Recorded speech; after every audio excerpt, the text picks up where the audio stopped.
ସାଙ୍ଗମାନେ ଆଜି ଗୋଟେ ଫ୍ରେଶ ବ୍ଲଗ କୁ ଆପଣ ମାନଙ୍କୁ ସ୍ୱାଗତ କରୁଛି। ଆଜି ଆମେ ଚାଲିଲୁ ମୋ ବାପ ଘରକୁ। କୋଉଠିକି ଜାଣିଛନ୍ତି ତ? ବାଲେଶ୍ଵର। ଆପଣ ମାନେ ତ ଦେଖି ନଥିବେ। ରାସ୍ତାରେ ଯିବା ବେଳେ ଦେଖିଲୁ ଆମ ଏରିଆରେ ହେଇଥିବା ବିଶ୍ଵ ପ୍ରସିଦ୍ଧ ଦେଉଳା ଆଳୁ କଷା, ଯାହାକି କେଜି 50 ଟଙ୍କା। ମୁଁ ମୋ ଦାଦା ପାଇଁ ନେଇଥିଲି।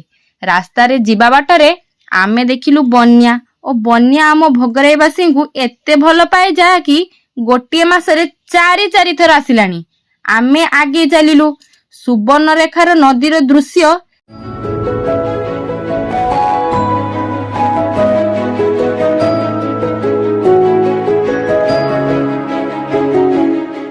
ଭୋଲବମ୍ ଭକ୍ତମାନେ ତାଙ୍କର ମାନସିକ ପୂରଣ ପାଇଁ ଶ୍ରାବଣ ମାସରେ ଦ୍ୱିତୀୟ ସୋମବାରରେ ପାଣି ଢାଳିବା ପାଇଁ ଚାଲିଛନ୍ତି। ଆମର ଗାଡି ଘୁଁ ଘୁଁ କରି ମାଡି ଚାଲିଥାଏ, ସିଂହ ଭଳି ଗର୍ଜନ କରିକି। ଆମେ ଯାଇ ରାସ୍ତା କଡରେ ଥିବା ଗୋଟିଏ ଚା ଦୋକାନରେ ଚା ପିଇଲୁ, ଯାହାର ଟେଷ୍ଟ ପୁରା ଚୋଖା।